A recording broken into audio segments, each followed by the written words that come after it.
오늘 저는 성도의 박해는 필수인가 선택인가 라는 제목으로 말씀을 나누겠습니다. 우리가 성경을 통해서 예수님이 하신 많은 설교를 우리가 읽고 듣습니다. 근데 예수님의 그 설교들 중에 가장 유명한 게 뭘까요? 팔복 설교입니다. 이 팔복 설교가 왜 가장 유명한 설교가 됐을까요? 그것은 그 설교가 말하고 있는 것이 우리가 가장 듣고 싶어하는 복에 관한 것이기 때문이겠죠. 사람들은 복을 좋아합니다. 그것이 나쁜 거 아닙니다. 누가 복을 싫어합니까? 복 받아야죠. 근데 예수님이 복에 대해서 설교하셨으니까 그것이 가장 유명한 설교가 되는 것이죠. 여러분, 우리가 시편을 읽어보면 이 150편 중에 가장 유명한 시가 몇 편인 줄 아세요? 1편입니다. 23편도 있지만 1편이 유명해요. 왜 유명합니까? 복 있는 사람, 복 있는 사람이 1편의 주제이죠. 그래서 다 그 시를 외우고 다닙니다.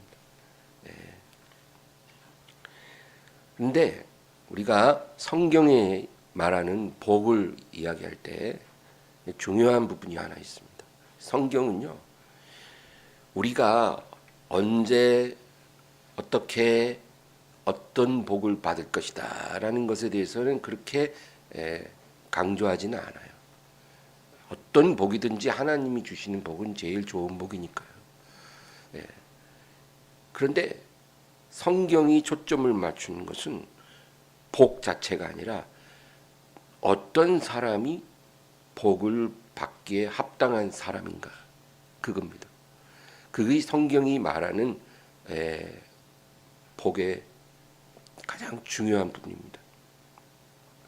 어떤 사람이 하나님이 주시는 그 복을 받을 사람인가, 그것을 성경은 아주 강조하는 것입니다.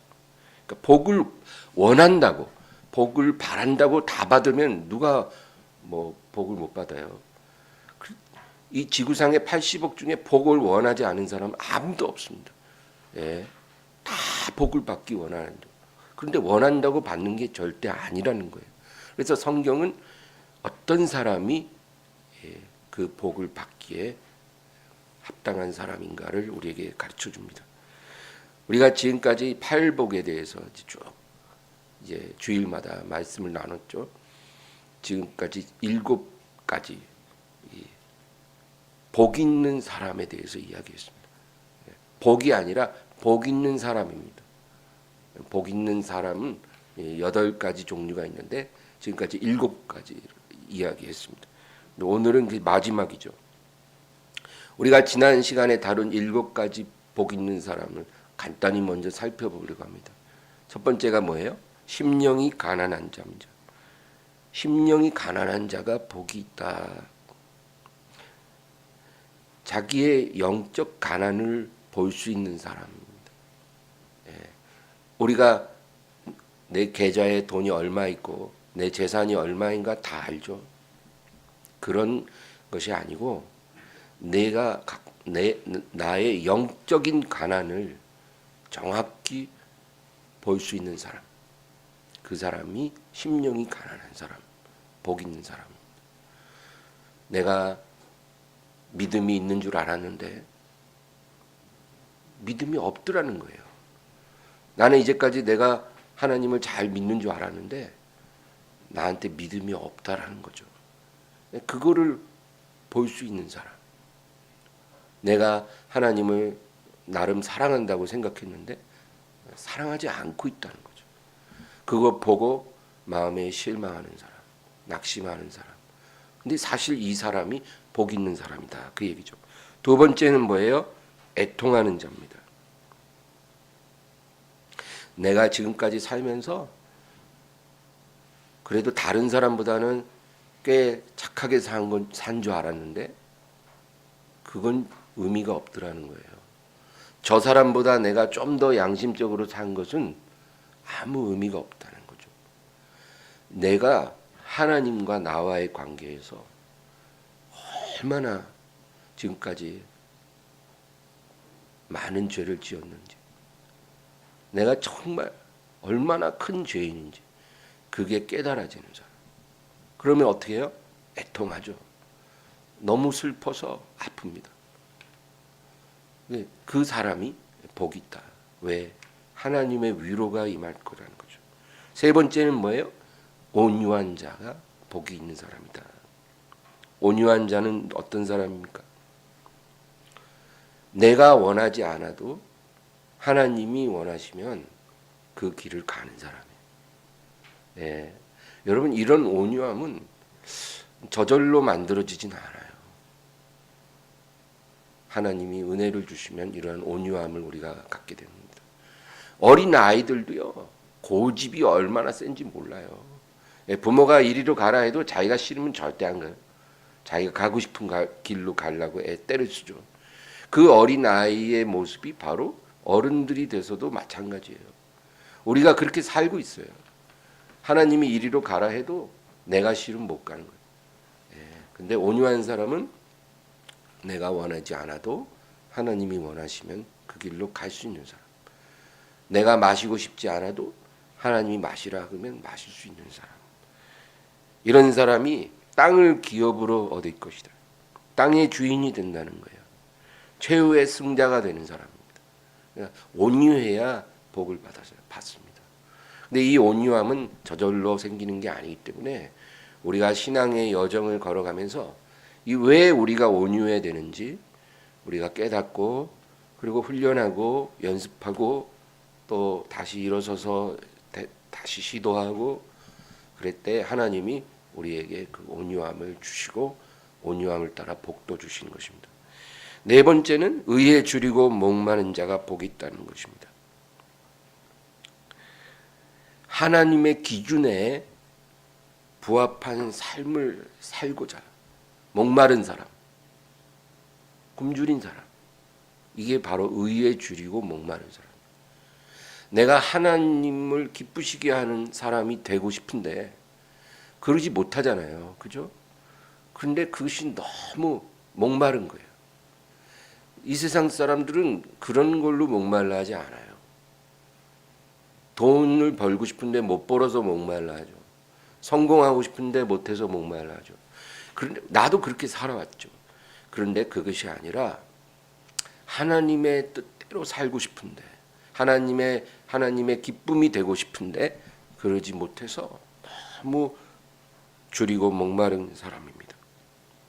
예수님을 닮고 싶은데 닮지 못함으로 그것이 너무나 갈급한 거예요. 다른 어떤 소원보다 이 소원에 더 목말라 하는 사람. 여러분, 그런 사람이 얼마나 있겠습니까? 이 세상에 속한 것들을 우리가 원할 때는 그렇게 목말라 하지만 정말 예수님을 닮고 싶어서 목말라 하는 사람, 그것이 더 큰 갈증이 되는 사람 많지 않아요. 근데 이런 사람이 복이 있다. 다섯 번째는 긍휼히 여기는 자가 복이 있다는 것입니다. 여러분, 긍휼히 여긴다는 것은 내가 남을 그렇게 본다는 거예요. 내가 너무나 부족하기 때문에 다른 사람의 부족한 모습을 볼 때 불쌍히 여겨지는 거예요. 그렇죠? 내가 정말 죄인이고 내가 정말 가난하고 내가 정말 온유하지 못하고 내가 너무나 부족하니까 나랑 비슷한 사람 보면 어때요? 불쌍한 거죠. 이해가 되고 용납이 되는 거죠. 그게 긍휼히 여기는 것입니다. 이렇게 긍휼히 여기면 하나님이 우리도 긍휼히 여겨주시는 것입니다. 남을 긍휼히 여기지 않는 사람들이 누구예요? 바리새인들이었어요. 바리새인들은 의롭게 살지도 않으면서 의로운 척하는 사람들. 이런 사람들이 꼭 남을 그렇게 정죄하고 가혹하게 대합니다. 근데 우리는 그러면 안 돼요. 우리는 내가 정말로 부족하다는 것을 깨닫고 슬퍼하고 괴로워하기 때문에 다른 사람의 부족함을 보고도 긍휼히 여길 수 있어야 되겠습니다. 여섯 번째는 마음이 청결한 사람이 복이 있다는 것입니다. 마음의 청결은 정직함과 관련이 있습니다. 지금 내 마음이 하나님 앞에 올바른지 올바르지 아닌지를 스스로 정직하게 볼 수 있는 사람, 이런 사람이 청결한 마음을 가진 사람입니다. 그런 사람이 하나님을 보게 된다는 것입니다. 여러분, 우리는 하나님 앞에서 또 나 스스로에게 정직해야 합니다. 정직하지 않으면 하나님을 못 봅니다. 우리가 정직하게 회개해야 하나님의 용서를 받죠. 회개도 부정직한 회개가 있습니다. 그런 회개는 하나님이 받아주시지 않죠. 나 자신에게 관대하라고 세상은 말합니다. 여러분 그런 말 많이 들어봤을 거예요. 너 스스로를 관대하게 대하라는. 멋있죠 말은. 그러나 그것은 완전히 성경과 반대되는 가르침입니다. 자기에게 관대한 것은 우리에게 아무 유익이 없습니다. 우리는 자기 자신에게 정직해야지 자기를 관대하게 대하는 것은 하나님이 원하시는 게 아닙니다. 그러므로 내가 내 마음에 하나님이 기뻐하지 않는 어떤 죄를 품고 있으면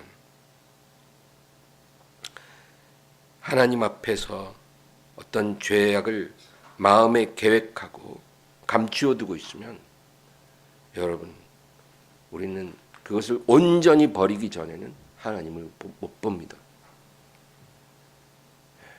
그냥 부른다고 하나님이 우리에게 귀 기울이고 우리를 도와주시고 우리와 동행해 주시는 게 아니에요. 정직해야 합니다. 마음이 청결해야 합니다. 내 안에 어떤 죄가 남아있으면 버려야 돼요. 마음에 그것을 감추어 두고 언젠가 이것을 행할 계획을 세우고 그런 사람은 하나님 앞에 나갈 수가 없습니다. 그거 해결하고 오라 그러세요. 하나님. 그거 해결하고 오라. 그게 하나님의 은혜입니다. 우리는 하나님이 어떤 분인가를 배워야 합니다. 7번째는 화평하게 하는 자가 복이 있다. 지금 인류는 하나님과 전쟁을 하고 있습니다. 모든 사람이 하나님과 불화하고 있습니다. 하나님이 죄인들을 위해 그 아들을 우리 주셨는데 이게 하나님의 얼마나 큰 사랑이고 은혜입니까? 근데 그것을 믿지도 않고 받으려고 하지도 않습니다. 우리가 예수님을 믿어라, 하나님께 회개하라 이런 말을 세상 사람들은 해보세요. 대부분 뭐라 그럽니까? 나는 그런 구원 원하지 않아. 나는 그런 은혜 필요하지 않아. 너만 잘 믿어. 그리고 나한테 그런 말 하지 말아줬으면 좋겠어. 이렇게 말합니다. 하나님이 우리를 구원하시기 위해 그 아들까지 십자가에 주셨는데 받아들이지 않아요. 그런데 어떻게 하나님과 화목합니까? 하나님과 전쟁을 하고 있는 겁니다. 그런 사람들에게 우리가 포기하지 않고 그들의 죄를 책망하고 하나님 주신 십자가의 용서와 구원을 계속 전하는 사람이 돼야 한다는 거죠. 이 화목하게 한다는 것은 그냥 웃는 얼굴로 뭐 맛있는 거 사주고 이런 것을 의미하는 게 아니라 하나님과 전쟁 중에 있는 사람이 무기를 버리고 저항을 버리고 하나님 앞에 항복하게 만드는 게 화목하게 화평하게 하는 사람입니다. 이제 8번째 복에 대해서 우리가 오늘 나누려고 합니다. 8복 중에 마지막 8번째 복 있는 사람은 어떤 사람일까요? 오늘 본문 10절 읽겠습니다. 의를 위하여 박해를 받은 자는 복이 있나니 천국이 그들의 것임이라. 지금까지 7가지 복 있는 사람은요, 내가 주체가 돼서 복 있는 사람이 되고자 하는 그런 의지가 필요한 겁니다.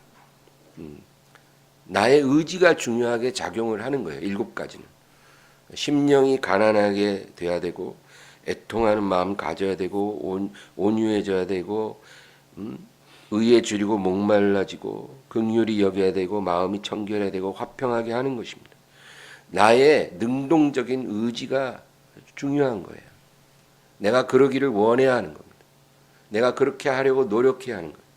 물론 내 노력으로 다 되는 게 아니라 하나님의 은혜가 절대적으로 필요하지만 나도 그걸 원해야 하는 거예요. 그런데 이 마지막 8번째 복은 좀 다릅니다. 나의 의로 인해 박해가 일어나는 것입니다. 내가 하나님을 의지하고 섬기고 사는데 사람들이 나를 미워하고 박해합니다. 나는 박해받기를 결코 원한 적이 없어요. 그런데 박해가 나에게 다가오는 것입니다. 그런데 오늘 말씀은 의를 위하여 박해를 받는 자는 복이 있다. 예수님이 베드로에게 하신 말씀이 생각납니다. 요한복음 21장 18절. 내가 진실로 진실로 내게 이르노니 내가 젊어서는 스스로 띠띠고 원하는 곳으로 다녔거니와 늙어서는 내 팔을 벌리리니 남이 내게 띠띠우고 원하지 않는 곳으로 데려가리라. 베드로에게 너가 이제까지는 네 마음대로 원하는 곳으로 다니고 원하는 일을 하며 살았지만 네가 늙어서는 이제 남이 너에게 띠를 띠우고 네가 원하지 않는 곳으로 데려가리라. 그러니까 네가 나로 인해서 네가 원치 않는 일들을 많이 겪게 될 거라는 거죠. 이것이 하나님이 베드로에게 주시는 놀라운 은혜입니다. 그러니까 우리는 어떻게 박해받는 것이 은혜입니까? 근데 성경은 그게 은혜라는 거예요. 박해받는 사람이 복이 있다. 그렇게 말씀합니다.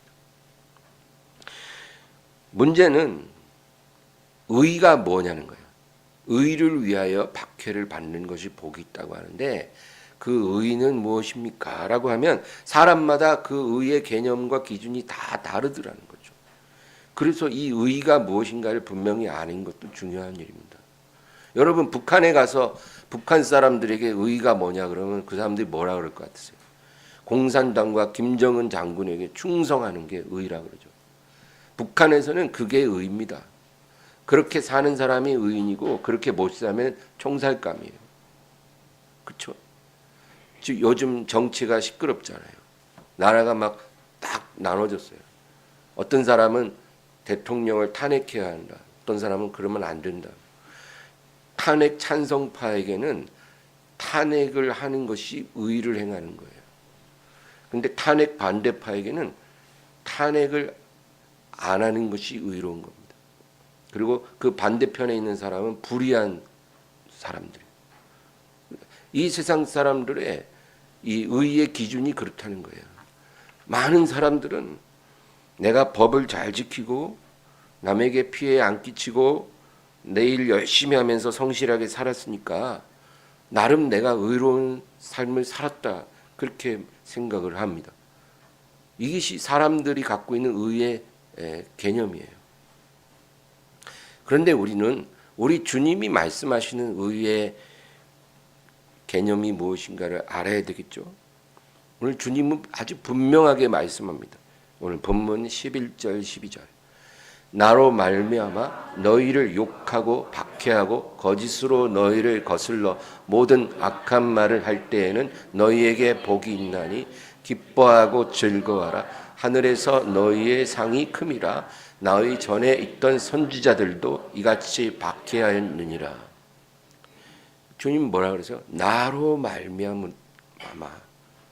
그러니까 방금 그 전 구절에서는 의를 위하여 박해를 받는 자가 복이 있다. 그럼 의가 무엇인가? 그 다음 절에서 나로 말미암아라고 하셨어요. 그러니까 우리가 예수님을 믿고 예수님을 사랑하고 예수님을 따라가는 것, 그것이 주님이 말씀하는 의입니다. 너희가 이 의의 길을 걸을 때 그로 말미암아 그로 인하여 그것을 이유로 하여 사람들이 너희를 욕하고 박해하고 너희를 모함하고 거짓으로 너희를 공격할 때 너희에게 복이 있나니 기뻐하고 즐거워하라. 너희 상이 큼이라.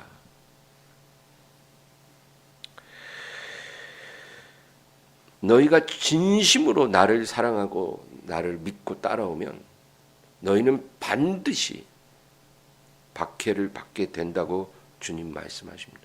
사람들이 너희를 좋아하는 게 아니라 너희를 미워하게 될 것이다. 그런데 놀라거나 두려워하거나 낙심하지 말라는 것입니다. 오히려 그런 일이 생기면 기뻐하고 즐거워하는 거예요. 왜요? 너희의 상이 하늘에서 크기 때문이라는 거예요. 여러분 믿으십니까? 주님이 그렇게 말씀했으면 믿어야죠. 이것이 하나님이 우리 믿음을 인정하고 계시다는 가장 분명한 증거라는 거예요. 내가 열심히 나름 믿고 있는데 내 믿음을 하나님이 어떻게 보실까? 우리 모르잖아요. 근데 우리가 예수님으로 인해서 사람들에게 미움을 받고 박해를 받을 때 그것이 가장 분명한 증거라는 것입니다. 너희 전에 이 세상에 살던 하나님의 사람들도 똑같은 이유로 박해를 받았다고 주님이 말씀하는 거예요.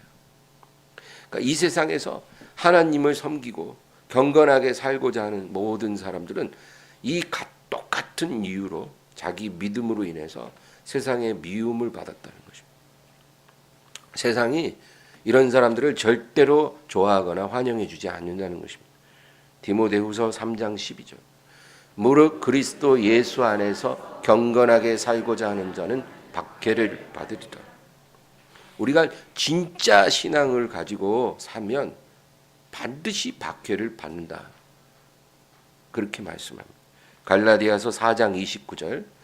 그러나 그때 육체를 따라 난 자가 성령을 따라 난 자를 박해한 것 같이 이제도 그러하니라. 이 무슨 말일까요? 여러분 아브라함 때 아브라함이 자식이 안 생기니까 그 여종 하갈을 통해서 아들을 낳았어요. 그 이스마엘입니다. 근데 그 후에 하나님이 사라를 통해서 약속의 아들을 주시죠. 누굽니까? 이삭이에요. 그런데 먼저 태어난 이 이스마엘이 나중에 난 이삭을 희롱하고 괴롭히더라는 거예요. 그런데 그것을 얘기하면서 육체를 따라 난 자가 성령을 따라 난 자를 박해한 것 같이 이제도 그러하다는 거예요. 이스마엘은 약속의 아들이 아니에요. 인본주의를 통해서 얻은 아들이에요. 하나님을 온전히 신뢰하지 못하고 잘못 판단해서 얻은 아들이 이스마엘이에요. 그리고 하나님의 약속대로 얻은 아들이 이삭이죠. 근데 이 먼저 태어난 이스마엘이 이삭을 희롱하고 괴롭힌 것처럼 지금도 하나님의 사랑을 받지 못한 사람들이 하나님의 백성들을 박해하고 있다. 그렇게 말하는 것입니다. 여러분, 우리가 이 세상에서 이 세상 사람들과 뒤섞여 살면서 하나님보다는 이 세상의 인정과 사랑을 받으려고 발버둥 치는 것, 그 하나님이 보실 때 합당하지 않습니다. 우리가 세상에서 살아갈 때 직장 생활을 하든 무엇을 하든 우리는 선한 양심을 가지고 살아야죠. 다 거짓말해도 우리는 거짓말하면 안 되죠. 그리고 다 이렇게 눈앞에서만 일하는 척하고 그렇게 요령을 피우고 해도 우리는 아주 성실해야 합니다. 그리고 우리는 정직해야 합니다. 우리가 그렇게 일하면 세상 사람들이 그것에 대해서는 칭찬해 줄 수는 있어요. 그러나 오래 못 갑니다. 우리 안에 있는 예수님이 빛을 더 발할수록 결국 그들과 우리는 갈라지게 됩니다. 우리가 예수님 잘 믿으면 그들이 좋아할 것 같죠? 좋아하지 않습니다, 여러분. 우리가 직장에서 점심시간에 자유시간에 성경책을 펼쳐놓고 읽잖아요. 내가 성경책 근무 외 시간에 성경책 읽는 것이 그들에게 어떤 피해를 주는 것도 아니에요. 그런데 그거 보고 달가하지 않습니다. 술자리 회식이 있다고 하는데 오늘 예배 드리러 가야 되기 때문에 저는 못 가겠습니다. 이러면 안 좋아합니다. 한 사람 빠졌다고 자기들에게 무슨 피해가 되는 것도 아니잖아요. 내가 술 못 먹고 나는 예배드리러 가야 된다 그러는데 못마땅해 합니다. 어둠의 왕국에서 그 어둠에 익숙한 채로 오랫동안 살고 있는 사람들이요, 어느 날 갑자기 작은 등불이 하나 탁 펴지잖아요. 그러면 굉장히 이제 거슬려 합니다. 아, 눈부셔. 누가 불 켰어. 아, 짜증나네. 그렇게 반응을 합니다. 그런데 그 등불이 점점 밝아지며 또 그 주변에 막 다른 등불도 막 켜지기 시작하잖아요. 그러면 더 이상 그들은 그것을 묵과하지 않습니다. 모든 등불을 다 꺼버리기 위해 그들은 움직이는 것입니다. 그것이 역사가 증명해주고 있어요. 초대교회부터 지금까지 반복해서 일어나고 있는 일들입니다. 여러분, 우리 대한민국에서 살고 있는 거 감사하세요. 왠지 아세요? 다른 나라는요, 예수님을 믿는 것과 자기 목숨을 바꿔야 합니다. 근데 우리는 아직 그 정도는 아니잖아요. 예. 우리가 예수님 제대로 믿는다고 누가 우리를 죽입니까? 그러진 않잖아요. 못마땅해 하고 괴롭히고 조롱하고 불이익을 줄 수는 있어도 아직 목숨까지 바꿀 필요는 없으니까 감사할 일이죠. 베드로전서 4장 14절, 너희가 그리스도의 이름으로 치욕을 당하면 복 있는 자로다. 영광의 영 곧 하나님의 영이 너희 위에 계십니다. 저는 이 구절 너무 좋아합니다. 너희가 그리스도의 이름으로 치욕을 당하면 복 있다. 영광의 영이 너희 위에 계심이라. 여러분, 우리가 신앙 때문에 사람에게 미움받잖아요. 그러면 굉장히 기뻐하십시오. 영광의 영이 우리 위에 있다고 분명하게 말씀하십니다. 그러니까 그런 일을 아무나 당하게 하지 않는다는 거예요, 하나님. 정말로 진짜 믿음을 가진 사람에게만 허락된 축복이에요. 우리가 그냥 살았으나 실상은 죽은 믿음 갖고 살잖아요. 이런 일 안 생깁니다. 우리가 예수님 이름으로 불이익당할 일 하나도 없어요. 사람들이 내가 예수 믿는지도 모르기 때문에요. 그러나 정말 진짜 신앙으로 살잖아요. 그럴 때 우리가 사람들에게 공격받고 조롱당하고 미움받으면 영광의 영이 우리 위에 있다는 증거라는 거예요.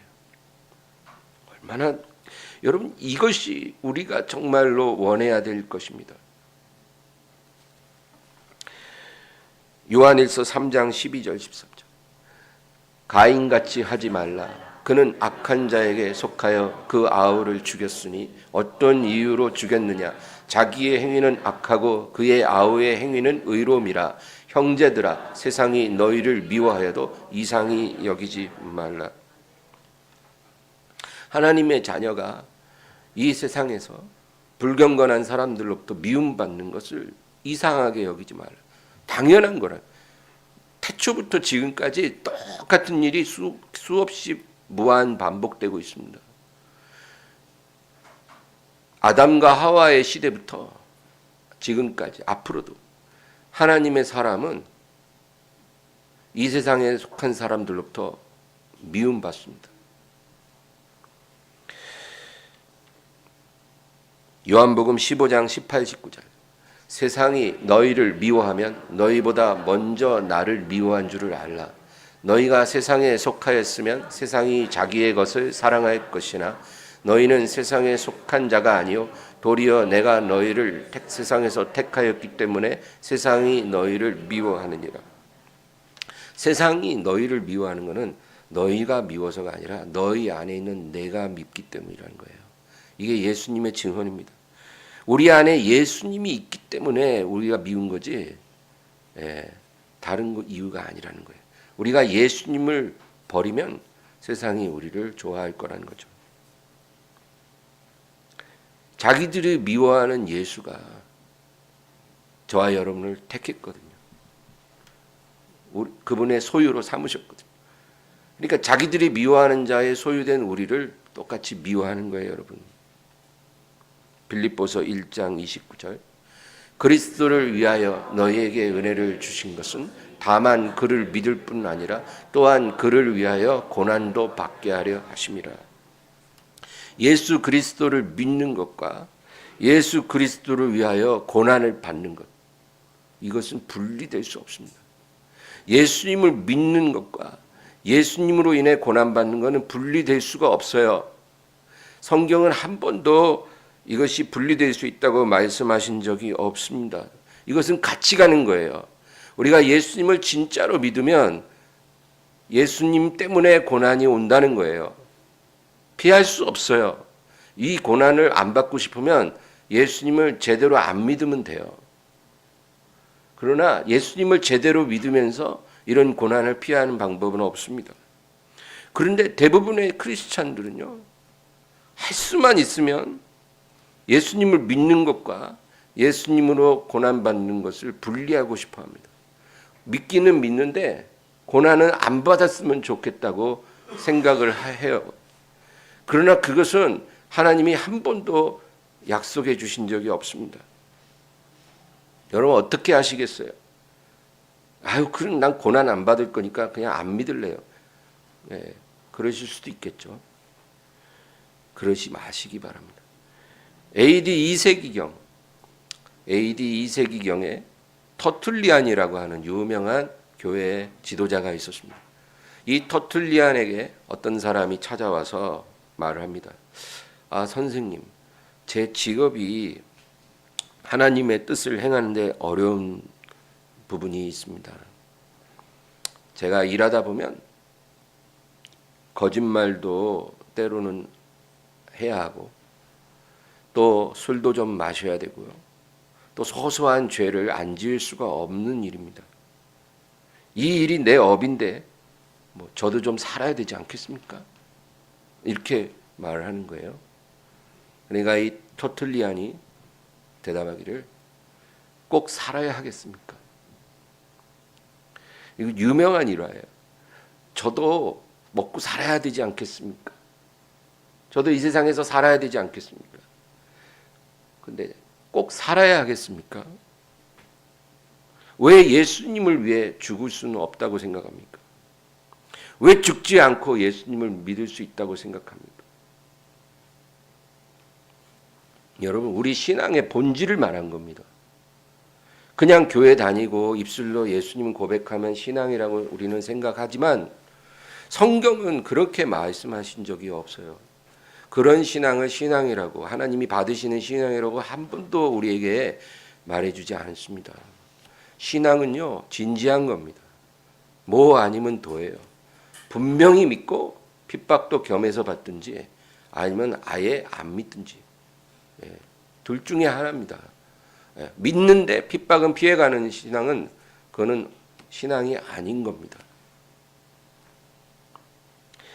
마가복음 8장 35절, 누구든지 자기 목숨을 구원하고자 하면 잃을 것이요 누구든지 나와 복음을 위하여 자기 목숨을 잃으면 구원하리라. 예수님 믿으면서 세상에서 성공하고 세상에서 살아남으려고 하는 사람은 잃어버린다는 것입니다. 근데 잃어버릴 각오를 하고 살면 얻는다는 것입니다. 이 비밀을 우리가 깨달아야 합니다.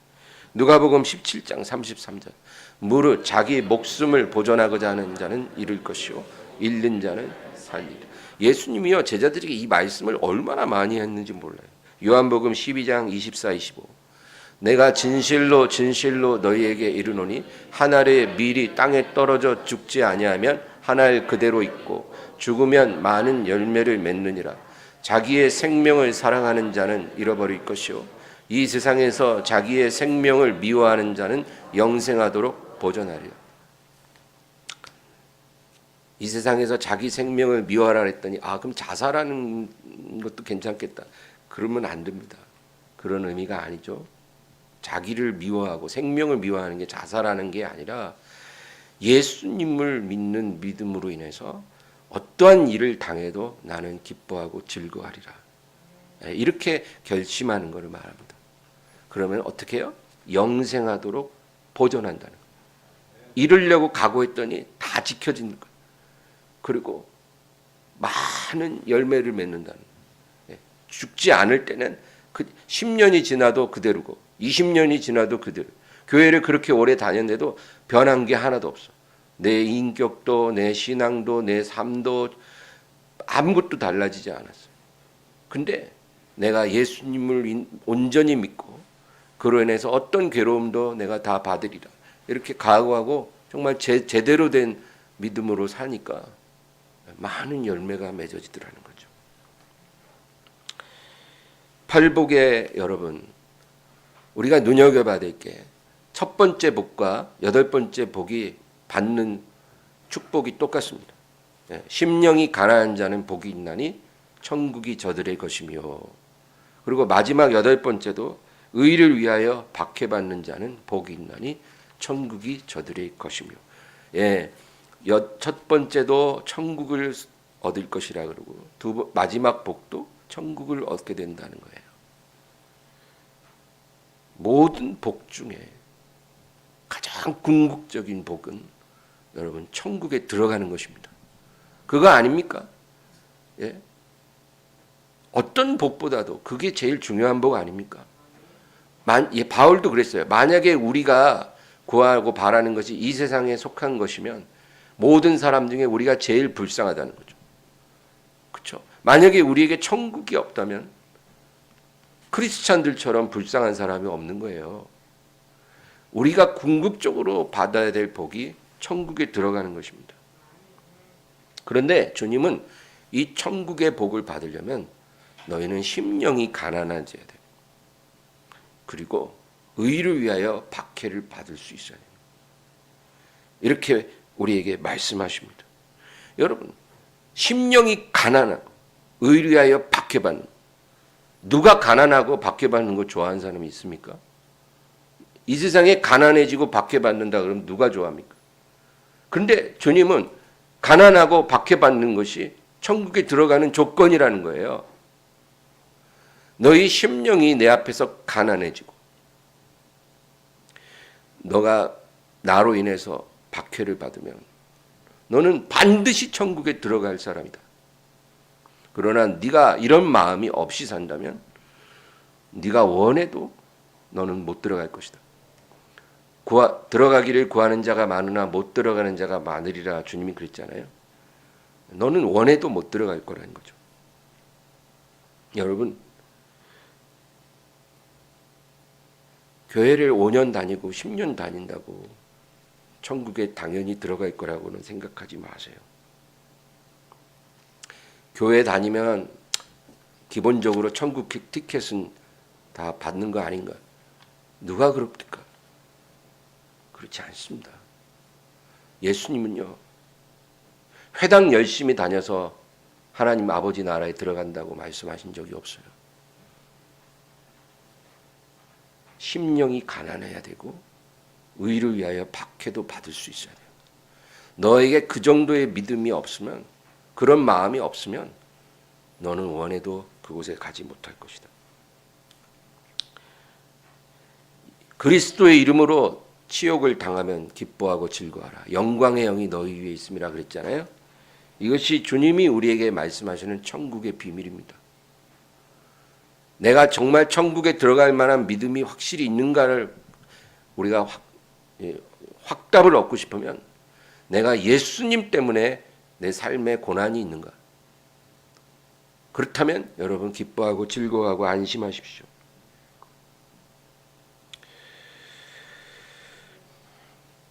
마가복음 10장 29, 30절 예수께서 이르시되 내가 진실로 너희에게 이르노니 나와 복음을 위하여 집이나 형제나 자매나 어머니나 아버지나 자식이나 전토를 벌인 자는 현세에 있어 집과 형제와 자매와 어머니와 자식과 전토를 100배나 받되 박해를 겸하여 받고 내세 영생을 받지 못할 자가 없느니라.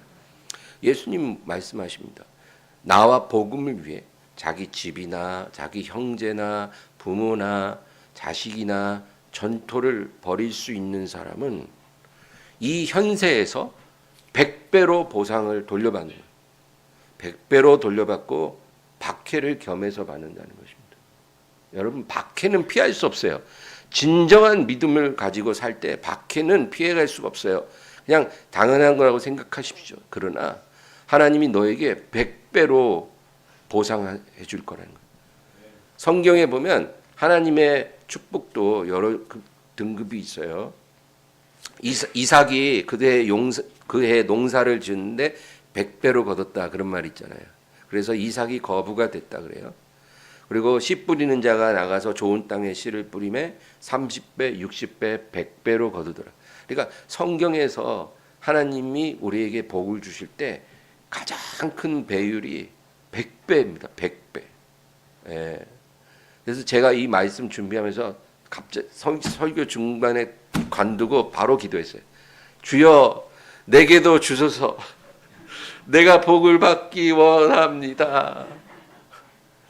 100배로 주시옵소서. 침이 다 튀네. 제가 교회에서 주시옵소서 침 앞사람 뒤통수에 막 튀는 사람들 욕했는데 저도 막 이렇게 주시옵소서 하는데 침이 튀네요. 네. 여러분 하나님 100배로 주신다고 여러 번 약속했어요. 근데 원한다고 주는 게 아니라는 거예요. 누가 받아요? 현세에 있어. 집과 형제와 자매와 어머니와 자식과 전토를 100배나 받되 박해를 겸하여 받고 내세 영생을 받지 못할 자가 없다. 어떤 사람이요? 주님과 그 이름을 위하여 복음을 위하여 버릴 수 있는 사람. 하나님이 요구하는 것을 버릴 수 있는 사람. 여러분 누가 여러분에게 집을 버리라고 누가 요구하겠습니까? 그럴 사람 없어요.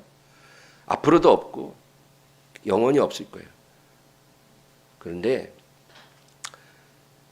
우리 안에 계신 성령께서 우리에게 요구하실 수도 있어요. 그 집이 아니라 부모, 형제, 자식 얼마나 귀합니까? 이런 가장 소중한 것을 때로는 하나님이 버리라는 게 뭐냐면 그것보다 하나님을 우선순위에 두라 이거죠. 예. 그것을 내치고 미워하라 이 말이 아니라 그것보다도 하나님이 더 우선에 있게 하라. 그렇게 할 때 우리가 순종할 수 있다면 주님이 약속하는 거예요. 이 세상에서 그것을 네가 후순위로 밀어놨던 그것을 100배나 받을 것이다.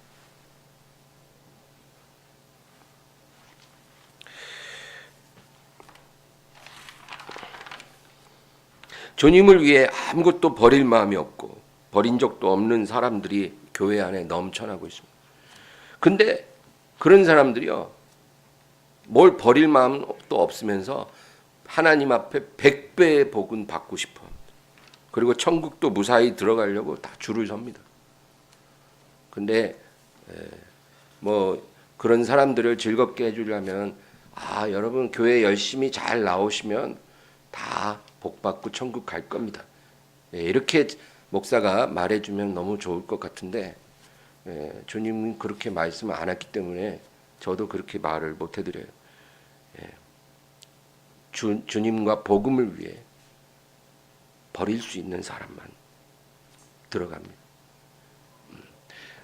이런 이 가짜 신앙을 가진 사람들에 대해서 세례 요한이 일가를 합니다. 누가복음 3장 7절에서 9절.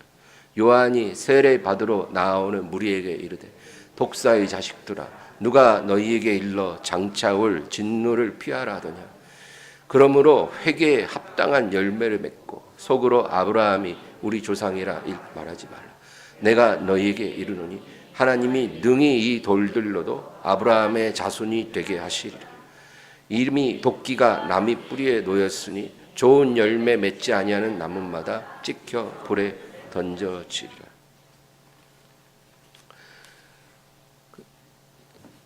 하나님 앞에 아무것도 버리려고 하지 않으면서 순종하려고 하지 않으면서 100배의 축복만 원하고 구원받기만 원하는 사람들을 독사의 자식들아 누가 너희에게 임박한 진노를 피하라 하더냐.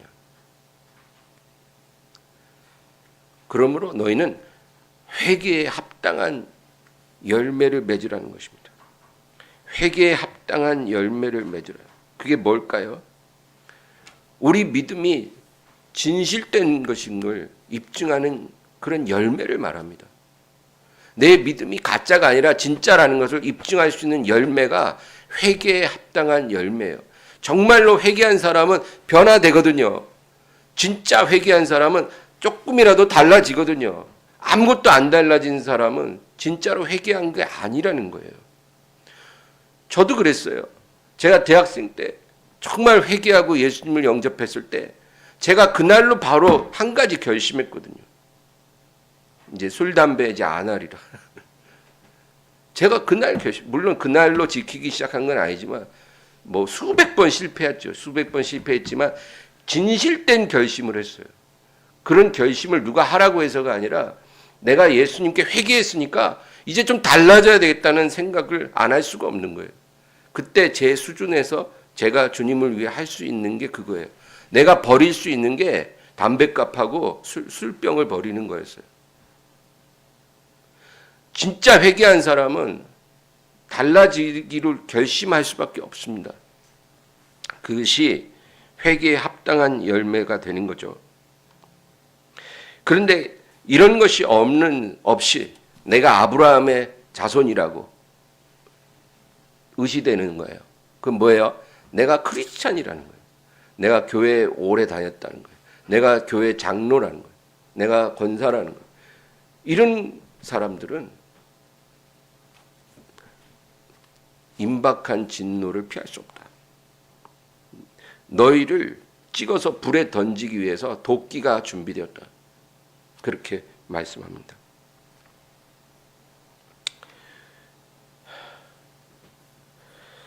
오늘날 많은 크리스찬들, 그들이 잘못 생각하는 것은 천국에 가서 하나님이 주시는 영광의 면류관도 원하고 이 세상에 사는 동안에는 썩어질 면류관도 꼭 쓰고 싶어 한다는 거죠. 그런데 그것은 불가능합니다. 우리가 하나님이 주시는 면류관을 쓰고 싶다면 이 세상에 썩어질 면류관의 미련을 버려야 돼요. 그리고 예수님만 바라보고 살아야 합니다. 그렇게 결심하는 사람에게 하나님이 많은 위로와 은혜를 주실 것입니다. 우리에게 꼭 필요한 만큼, 풍성한 만큼 하나님이 이 세상에서도 주실 것입니다. 그러면 그것에 만족하고 감사하며 하나님께 영광 돌리는 것이지, 양쪽에서 면류관을 다 받으려고 어떻게 합니까? 양다리 걸치는 사람은 어떻게 돼요? 가랑이 찢어져요. 결혼했으면 자기 남편, 자기 아내에게 충실해야죠. 왜 다른 사람을 또 쳐다봅니까? 말이 안 되는 거잖아요.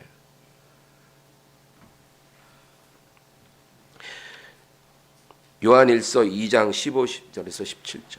이 세상이나 세상에 있는 것들을 사랑하지 말라. 누구든지 세상을 사랑하면 아버지의 사랑이 그 안에 있지 아니하니 이는 세상에 있는 모든 것이 육신의 정욕과 안목의 정욕과 이생의 자랑이니 다 아버지께로부터 온 것이 아니요 세상으로부터 온 것이라. 이 세상도 그 정욕도 지나가되 오직 하나님의 뜻을 행하는 자는 영원히 거하느니라. 두 가지 다 선택 못한다, 그것입니다. 이 세상에 속한 것을 택하고 하나님의 나라도 택할 수 없다는 거예요. 영원한 것을 택하든지 잠시 있다 사라질 썩어질 것을 택하든지 하나만 택하라. 로마서 8장 24, 25절.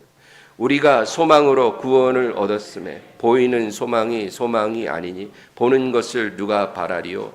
만일 우리가 보지 못하는 것을 바라면 참음으로 기다릴지니라. 우리가 만일 이 세상에 보여지는 것들이 아니라 보지 못하는 것, 영원한 것, 하나님이 예비하신 것을 우리가 바란다면 그것이 이루어질 때까지 참음으로 기다리라는 것입니다. 여러분, 팔복은 정말로 중요합니다. 하나님이 이 8가지 복 있는 사람에 대해서 주실 보상은 확실합니다. 하나님이 주겠다 했으면 그것은 주시는 것입니다. 하나님은 거짓말을 하실 수 없기 때문입니다. 근데 그 8복 중에 8번째 복이 제일 중요합니다. 예수 그리스도를 따름으로 인해 다가오는 박해. 이것은 너무나 큰 축복입니다. 영광의 영이 우리에 있다는 것이고 하나님이 나를 인정하셨다는 증거고 내가 장차받을 상이 아주 크다는 증거가 되기 때문입니다. 그러므로 네가 신앙으로 인해 박해를 받고 불이익을 당하고 따돌림을 당하고 모욕을 당할 때 기뻐하고 즐거워하라는 것입니다. 이것이 예수님이 가신 길이고 선지자들과 사도들과 모든 신실한 하나님의 종들이 걸어간 길이고 우리가 걸어가야 될 그 길인 것입니다. 이것이 천국으로 가는 좁고 험한 길이고 찾는 자가 적은 길이고 구원에 이르는 유일한 길입니다. 다른 길은 없습니다. 요한복음 15장 21절 읽고 마치겠습니다. 내가 너희에게 종이 주인보다 더 크지 못하다 한 말을 기억하라. 사람들이 나를 박해하였은즉 너희도 박해할 것이요 내 말을 지켰은즉 너희 말도 지킬 것이라. 그러나 사람들이 내 이름으로 말미암아 이 모든 일을 너희에게 하리니 이는 나를 보내신 이를 알지 못함이라. 주님 분명히 말씀하십니다. 사람들이 나를 박해하였으니 너희도 반드시 박해할 것이고 나를 사랑하는 자는 너희도 사랑할 것이다. 그러므로 나를 미워하는 자들에게 사랑받으려고 너무 애쓰지 말라는 것입니다. 여러분, 박해받는다고 해서 고난받는다고 해서 너무 거창하게 생각하지 마세요. 내가 하나님을 기도로 섬기기 위해서 내 몸을 쳐서 복종시키는 것도 고난입니다. 기도하는 거 어렵잖아요. 예. 저는 자다가 눈을 뜨면 바로 일어나서 기도합니다. 근데 이불 밖으로 나오는 게 너무 추워요. 제가 난방비 아끼려고 난방을 강하게 안 틀다 보니까 공기가 차요. 그러니까 이불 밖에 나오는 게 너무 싫은 거예요. 깜깜하고. 그런데도 딱 눈 뜨면 바로 일어나서 옷 입고 기도를 해요. 오늘도 4시에 눈을 뜨게 해주셔서 기도했거든요. 근데 그렇게 자기 몸을 쳐서 복종시키는 것도 그리스도를 위하여 받는 고난이 되는 것입니다. 우리가 주일과 평일에 하나님과 약속한 예배를 드리기 위해 육신의 안락함을 포기하는 것, 그것도 주님을 위해 받는 고난이에요. 내가 집에 가서 좀 편히 쉬고 싶은데 피곤한데 그래도 오늘 저녁에 또 교회 가야 되는데 어떡할까 하다가 그래도 주님 앞에 가면 주님이 기뻐하시겠지. 이런 마음으로 우리가 교회를 나온다는 거죠. 근데 그것도 주님을 위해 받는 고난입니다. 내 삶에 이런 모든 주님으로 인해 받는 고난과 박해가 전혀 없다면 그건 왜 그럴까요? 내가 주님과 동행하지 않기 때문일 것입니다. 나는 어떤 신자입니까? 나는 어떤 예수님을 믿고 있습니까? 오늘 여러분 스스로 생각하시기 바랍니다. 나는 정말 예수님을 사랑하고 있는가? 사랑하긴 하는데 그분이 주시는 달콤한 축복만 바라고 그분을 위해 아무것도 버리고 싶지 않고 아무것도 희생하고 싶지 않다면 내 믿음은 아무것도 아닙니다. 여러분, 사랑 없으면 아무것도 아니라고 성경이 말씀하잖아요. 참 믿음, 참 사랑은 사랑하는 분을 위해 버릴 수 있는 것입니다. 고난도 기뻐할 수 있는 것입니다. 이 은혜가 충만하기를 바랍니다. 하나님 아버지 감사합니다. 주님을 찬양합니다. 영광 받아 주시옵소서. 오늘도 이 말씀 새기고 주님의 이름을 위해 우리 삶에 다가오는 고난을 기뻐하고 즐거워할 수 있는 믿음을 더해 주시옵소서. 주여, 우리가 하나님의 모든 축복을 다 받을 수 있게 해 주시옵소서. 예수님의 이름으로 기도합니다. 아멘. 찬양 드리겠습니다.